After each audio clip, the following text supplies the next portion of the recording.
After nearly 2 decades, The Elder Scrolls IV: Oblivion finally received the remaster treatment, and it's a significant improvement. Originally released in 2006, Oblivion was a landmark RPG for its time. But by 2010, it was dated, and by 2025, it was in desperate need of improvements for the new generation. The visuals were rough, the character models were, well, let's just say expressive in all the wrong ways, and the UI felt like it was built in an era before usability was a major consideration. Basically, it was getting old and needed to be updated. The remaster doesn't make Oblivion look like the pinnacle of next-gen graphics, but it doesn't need to. What it does is preserve the spirit of the original while bringing the presentation and gameplay into 2025. The updated graphics world's better, movement is smoother, the UI has been completely overhauled, and even the leveling system feels much more accessible. So with Oblivion finally getting the remaster treatment, the question now becomes, what about Fallout 3 and New Vegas? But we will get to that later. There have been rumors floating around for years about a Fallout 3 remaster, but recently, likely brought up again by the success and attention around Oblivion's upgrade, there have been more leaks. Originally released back in 2008, Fallout 3 is now 17 years old, and while it's still regarded as a classic and a turning point for the franchise, transforming the isometric PC RPG series into a first-person shooter, it is, like Oblivion, extremely dated. Let's go over exactly what Bethesda needs to do to make a Fallout 3 remaster worth playing in 2025. Number 1. Massive visual overhaul. This one is obvious, and it's guaranteed. The original Fallout 3 is drenched in that dreary, post-apocalyptic green and gray color palette that defined so many games in the Xbox 360 PS3 era. Developers seem convinced that the best way to show serious tone was to suck all the life out of their color schemes. But times have changed, and they've been changed for a while. A Fallout 3 remaster needs a visual upgrade on par with, or ideally better than, Fallout 76. That means a more vibrant, varied world with updated lighting, realistic weather effects, and redesigned environments that make the Capital Wasteland feel alive and not just in a depressing way. And then there's the character models. Let's be real, they look awkward even in 2008. The dead-eyed stares, the stiff animations, the faces that somehow looked both melted and robotic, we're expecting fully redone models with facial animations that match modern standards, ideally using the tech from Starfield or Fallout 76 Creation Engine 2. Number 2. Updated gunplay and combat mechanics. If there's one area where Fallout 3 shows its age the most, it's the shooting mechanics. In the original, gunplay outside of the VATS was clunky, inaccurate, and extremely frustrating. Honestly, the game relied on VATS not as a cool feature, but as a necessary crutch unless you wanted to throw your controller. Say what you will about Fallout 4, but it introduced the first real step towards functional, moment-to-moment gun combat in the series. Bethesda should build on that and bring Fallout 3's combat up to snuff with modern standards. That means tighter aiming, smoother animations, improved hit detection, and satisfying feedback. Weapons should feel weighty and responsive, not like pea shooters from the 2000s. Bonus points if they go the extra mile and integrate a full cover system or melee improvements, but at minimum, the core shooting has to feel good. Number 3. Expanded voice acting and dialogue variety. One of the most glaring issues with Fallout 3 today is how repetitive the voice acting is. Bethesda used a very limited pool of voice actors for dozens of characters, and it shows. Walk through Megaton or Rivet City and you'll hear the same voice coming from 5 different NPCs in a row.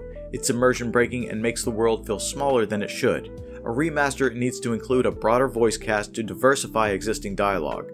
The more distinct voices and personalities the world has, the more alive and engaging it will feel. And while they're at it, Bethesda should clean up some of the more awkward or stilted dialogue trees. This is a chance to enhance the writing, not rewrite it. Keep the spirit, but refine the flow. Number 4. Modernized UI and quality of life improvements. Fallout 3's Pip-Boy interface was iconic, but not exactly user-friendly. Navigating inventory, perks, and maps felt sluggish and unintuitive. A remaster should overhaul the UI completely, making it cleaner, faster, and more in line with what players expect from RPGs in the 2020s. On top of that, throw in modern quality of life features, autosaves, improved fast travel, clearer quest tracking, maybe even optional accessibility settings like subtitle customization and control remapping. Small things that make a huge difference. Number 5. Bug fixes and stability enhancements. Fallout 3 was fun, but like every Bethesda RPG, it was notoriously buggy. Crashes, physics glitches, NPCs getting stuck indoors, Quest breaking halfway through, this was part of the charm, sure, but that doesn't mean we want it in 2025. The odd facial glitch was funny, but game crashes are just annoying. This is a great opportunity for Bethesda to polish the experience. A remaster should come with major under-the-hood improvements to stability and performance. It's also hard for fans to play Fallout 3 on modern PCs without crashes due to the Games for Windows Live feature. I somehow got it to work a couple years ago, but not everyone has that much patience or technical know-how. Number 6. All DLC included and integrated. The remaster should and will include all 5 DLC packs: Operation Anchorage, The Pit, Broken Steel, Point Lookout, and Mothership Zeta, as part of the base package. Not only are these expansions essential to experiencing Fallout 3 at its fullest, but they should also be seamlessly integrated into the game world with better transitions and bug fixes. Number 7. Rebuild and expand cut content. Here's something hardcore fans would absolutely love. Fallout 3 had quite a bit of content that was cut before release. Entire quests, characters, locations, even factions that never saw the light of day. A remaster could introduce some of those elements, fully realized and polished using modern tools. For example, the infamous Tranquility Lane segment had early versions that hinted at more complex outcomes and moral choices. Certain subway stations and vaults were originally planned to have deeper storylines. Why not bring those back? This could turn the remaster into not just a simple remaster, but a deeper dive into the Fallout 3 that could have been. Number 8. Optional survival mode built in. Fallout New Vegas added hardcore mode and Fallout 4 introduced survival mode, both of which were hits among fans who wanted more immersive, punishing, or realistic gameplay. Fallout 3 Remastered should absolutely offer this as an option from the start. Add hunger, thirst, sleep requirements, ammo weight, and limited saving. These mechanics already exist in the modding community, but if they're refined and supported officially, it could add serious replayability and let returning players experience the game in a whole new way. Number 9. Overhaul the karma and morality system. One of Fallout 3's most criticized mechanics in retrospect is its simplistic morality system. Being good, evil, or neutral felt too binary, with choices often clearly labeled and not especially nuanced. The game sometimes punished you for stealing a cup and rewarded you for seemingly evil things if it helped someone good. In the remaster, Bethesda could refine the system to allow for more shades of gray, more morally complex choices and consequences. Actions should affect reputation differently depending on where you are, who's watching, and what factions are involved, much like in New Vegas. Make morality feel like a spectrum, not just one or the other. Number 10. Expanded companion system. Followers in Fallout 3 were pretty basic. They barely spoke, had limited story arcs, and disappeared or died too easily.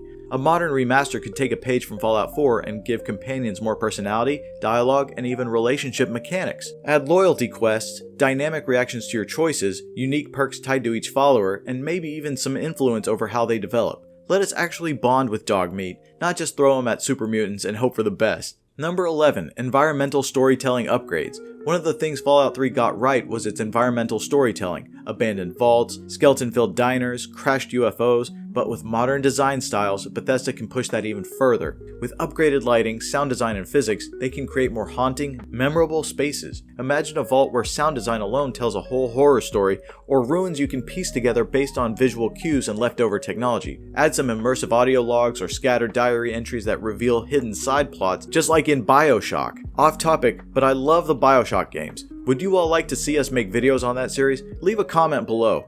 Number 12. More dynamic events in the open world. Fallout 3's Wasteland is iconic, but after a while it gets quiet. You see the same encounters, the same raiders guarding the same overpasses, and a remaster could introduce dynamic world events that make the game feel less predictable. This could include roaming caravan attacks, Brotherhood of Steel fights with super mutants, unexpected weather patterns like rad storms, or timed events that only happen at certain hours or days in-game. Basically, give the Capital Wasteland a sense of life and motion like we have in modern RPGs.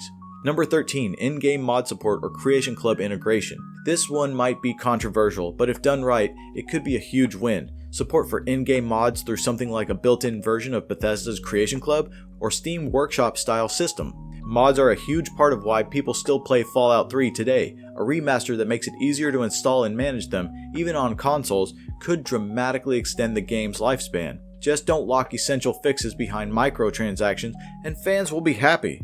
Number 14. Improved quest tracking and journal logs. Fallout 3's quest log was functional but extremely bare bones. In a modern remaster, players should have access to a more detailed journal system, one that records past choices, highlights multiple objectives more clearly, and tracks optional paths they've skipped or bypassed. It could even have a Mass Effect style codex with background lore and character bios. It's all about making the game more approachable for newcomers without dumbing it down. Final thoughts. While graphics, gameplay, and UI are the obvious priorities in any remaster, the magic of Fallout 3 lies in its atmosphere, its storytelling, and the choices it offers players. Bethesda has a real opportunity here to go beyond surface level improvements and deepen the game's systems, expand its scope, and give both old fans and newcomers something to really sink their teeth into. This shouldn't just be Fallout 3, but Fallout 3 the way we remember it, with all the rough edges smoothed out, the wasted potential realized, and the wasteland more alive than ever. Maybe we can even get a New Vegas remaster someday as well, even though it was made by Obsidian. The Fallout show got people worried by making fans think it wasn't canon, but it's confirmed it still is.